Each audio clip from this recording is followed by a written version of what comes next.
कामाय मह्यं कामे सर्वै सर्वनाद कुबेराय वै सर्वनाय महाराजाय नमो नमः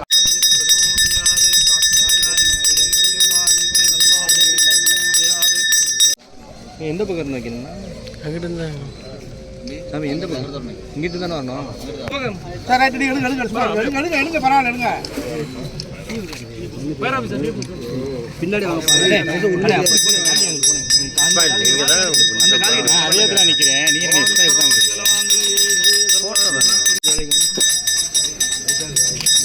புகையை எவ்வளோ புகை விழுகுது புகையை மட்டும்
சார் இங்க பாருங்க ஐயா ஐயா இங்க பாருங்க ஓகே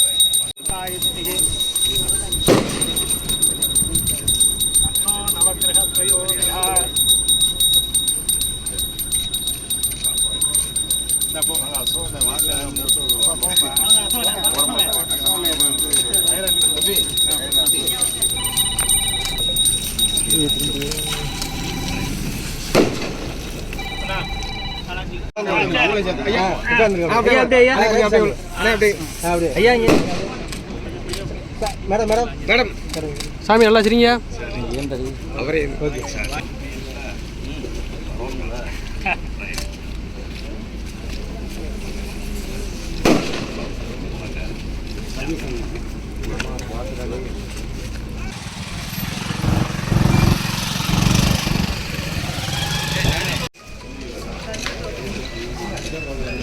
அக்கா இங்கே பாருங்க ஐயா அக்கா இங்கே பாருங்க ரைட் ஓகே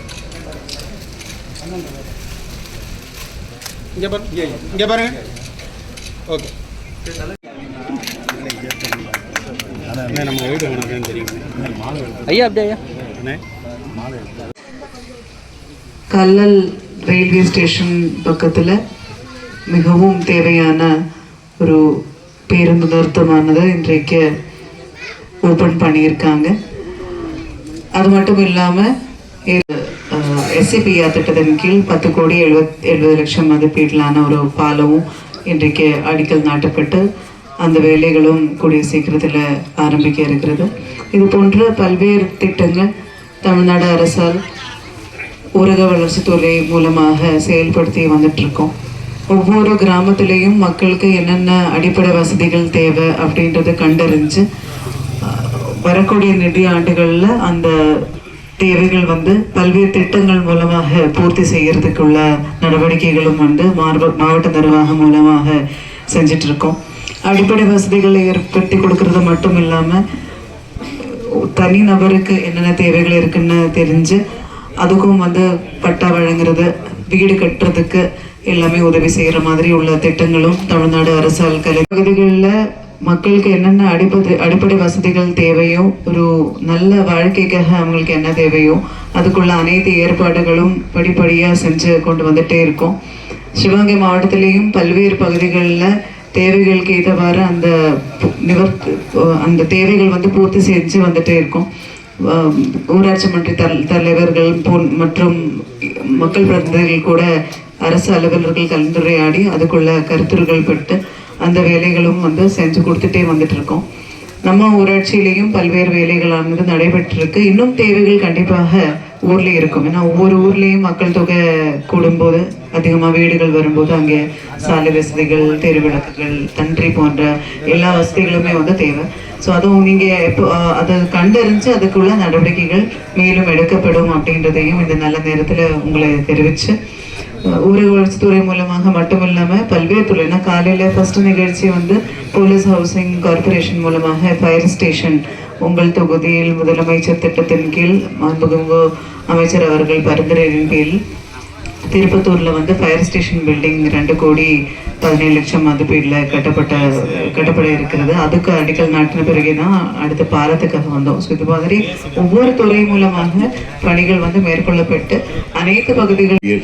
ஒரு நீண்ட காலமாக 40 ஆண்டுகளுக்கு முன்னர் திருப்பத்தூரில் தீயணைப்பு நிலையம் ஒன்று அறிவிக்கப்பட்டு அது செயல்பட்டு வருகிறது. ஆனால் அதற்கான ஒரு சொந்த கட்டிடம் இல்லாததை மாண்புமிகு முதலமைச்சர் அவர்களுடைய கவனத்திற்கு எடுத்து சென்று 2,17,00,000 ரூபாய் மதிப்பில் ஒரு கட்டிடம் கட்டுவதற்கான பூமி பூஜையை இன்று நாம் செய்து வந்தோம். அதைத் தொடர்ந்து முத்துப்பட்டி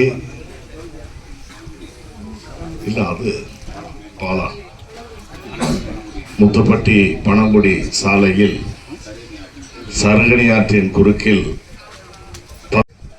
ஒரு உயர்மட்ட பாலம் ஒன்று கட்டுவது வேண்டும் என்ற தேவை நீண்ட நாட்களாக இருந்தது.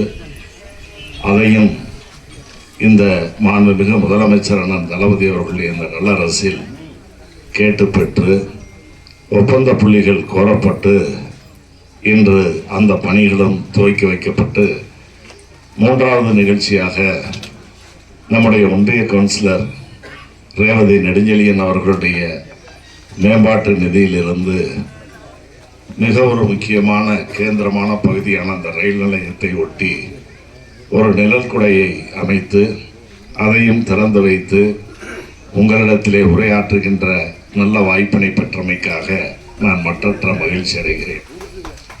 அடிப்படை கட்டமைப்பு வசதிகளை பெருக்குவதிலும் நம்முடைய முதலமைச்சர் அவர்கள் சிறப்பு கவனம் செலுத்தி வருகிறார்கள் என்பதற்கு எடுத்துக்காட்டுத்தான் இது போன்ற நிகழ்ச்சிகள் ஒவ்வொரு நாளும் ஒவ்வொரு பகுதியிலும் நடைபெற்று வருகிறது என்பதை நான் இங்கே தெளிவுபடுத்த கடமைப்பட்டிருக்கிறேன். ஆக தனிநபர் தேவைகளையும் கடந்து அடிப்படை கட்டமைப்பு வசதிகளை பெருக்குவது மட்டுமல்லாமல் வேலைவாய்ப்பை உருவாக்குகின்ற வகையிலும் புதிய தொழில்களை தமிழகத்திலே தொடங்குகின்ற மூலமாக வேலைவாய்ப்புகளையும் தொழில்துறைகளை வளர்ச்சி பெற செய்து இந்த நாட்டினுடைய பொருளாதார வளர்ச்சியையும் தனிநபர் வருமானத்தையும் உயர்த்துகின்ற அந்த பணியையும் முதலமைச்சர் அவர்கள் எல்லா திசைகளிலும் தன்னுடைய பார்வையை செலுத்தி தமிழகத்தை ஒரு தலை சிறந்த மாநிலமாக இந்தியாவின் அனைத்து மாநிலங்களிலும் நம்பர் 1 முதலமைச்சர் நம்முடைய முதலமைச்சர் என்று எல்லோரும் பாராட்டக்கூடிய அளவுக்கான ஒரு நல்ல அரசை முதலமைச்சர் அவர்கள் நடத்தி வருகிறார்கள்.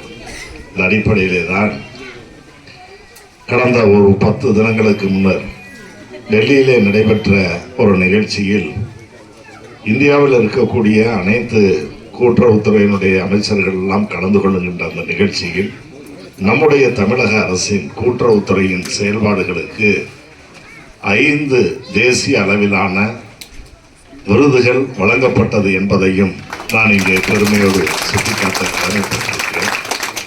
குறிப்பாக ஒன்றிய அரசுக்கும் தமிழக அரசுக்கும் ஒரு நல்ல உறவு பெருசா இல்லைன்னு சொன்னாலும் கூட அப்படி ஒன்றிய அரசு தேர்ந்தெடுத்து அறிவிக்கின்ற சிறந்த கூட்டுறவு சங்கங்களை செயல்படுத்துகின்ற கூட்டுறவுத்துறையை சிறப்பாக வழிநடத்துகின்ற மாநிலம் தமிழகம் என்றும் அத்தகைய மாநிலத்தின் முதலமைச்சர் அவர்களுக்கு சான்று தருகின்ற வகையிலே தான் 5 தேசிய விருதுகளை நம்முடைய கூட்டுறவுத்துறை பெற்றிருக்கிறது. அது மட்டுமல்ல, கூட்டுறவுத்துறை மட்டுமல்ல, அது மக்கள் நல்வாழ்வுத்துறையாக இருந்தாலும் சரி, அதே போல பொதுப்பணித்துறைகளாக இருந்தாலும் சரி, எல்லா வகையிலும் அனைத்து துறைகளும் சிறப்பான வளர்ச்சியை எட்டி தமிழகம் இன்றைக்கு ஒரு தலை சிறந்த மாநிலமாக, கல்வி வளர்ச்சி பெற்ற மாநிலமாக, பொருளாதார வளர்ச்சி பெற்ற மாநிலமாக, வேலை வாய்ப்புகளை அதிகமாக பெற்றுத்தருகின்ற ஒரு நாட்டு விழா நடைபெற்றது. அதே மாதிரி தற்போது ஊரக வளர்ச்சி மற்றும் ஊராட்சி துறையின் கீழ் ஒன்றிய பொது நிதியின் கீழ் கட்டப்பட்டுள்ள